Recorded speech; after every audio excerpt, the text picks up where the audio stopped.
नमस्कार दोस्तों वैसे तो भूकंप की घटना एक सामान्य सी बात है। कहीं न कहीं हर रोज़ हर सेकेंड यहाँ तक कि आप जो वीडियो देख रहे हैं उस समय भी कहीं न कहीं भूकंप के हल्के से झटके महसूस किए जा रहे होंगे। लेकिन एक ऐसा भूकंप था जो लगातार 9 दिन तक पृथ्वी को हिलाता रहा। जी हाँ, जिसने इतिहास में अपना नाम बना लिया।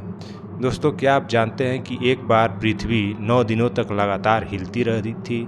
जी हाँ, यह घटना इतनी विचित्र और डरावनी थी कि वैज्ञानिक भी हैरान रह गए।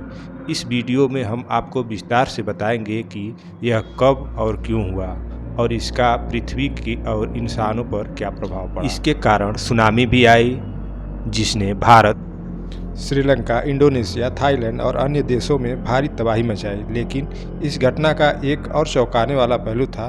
यह भूकंप खत्म होने के बाद भी पृथ्वी के कंपन 9 दिनों तक महसूस किए गए। यह कंपन, जिसे वैज्ञानिक फ्री ऑसिलेशन कहते हैं, पृथ्वी के अंदर की परतों में फैला हुआ था। इसे केवल संवेदनशील उपकरणों जैसे सिस्मोग्राफ द्वारा मापा जा सकता था। वैज्ञानिकों का कहना है कि जब यह भूकंप हुआ तो पृथ्वी के अंदर की परतें हिलने लगी। यह कंपन इतना शक्तिशाली था कि इसने पृथ्वी की घूर्णन गति को भी थोड़ा बदल दिया और यहाँ तक कि दिन की लंबाई में 3 माइक्रोसेकंड की कमी कर दी। पृथ्वी एक तरह से झूलती हुई घंटी की तरह काम कर रही थी, जहाँ कंपन धीरे धीरे शांत हो रहे थे। यह पृथ्वी के प्राकृतिक संतुलन का हिस्सा है, लेकिन यह घटना अपने आप में बेहद दुर्लभ थी।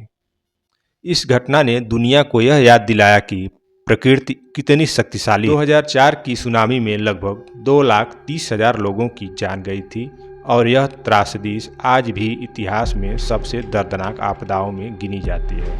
यह घटना न केवल वैज्ञानिकों के लिए एक शोध का विषय बनी, बल्कि हमें यह भी सिखाती है कि प्रकृति के आगे इंसान कितना छोटा है। लेकिन क्या आप जानते हैं, यह पहली बार नहीं था जब पृथ्वी ने इस तरह के झटके झेले हों। आइए अन्य घटनाओं पर नज़र डालते हैं। 1960 का चिली भूकंप, यह अब तक का सबसे बड़ा भूकंप था, जिसकी तीव्रता 9.5 मापी गई। इस भूकंप ने समुद्र में इतनी ऊर्जा छोड़ी कि इसके कारण कई महीनों तक कंपन दर्ज किए गए।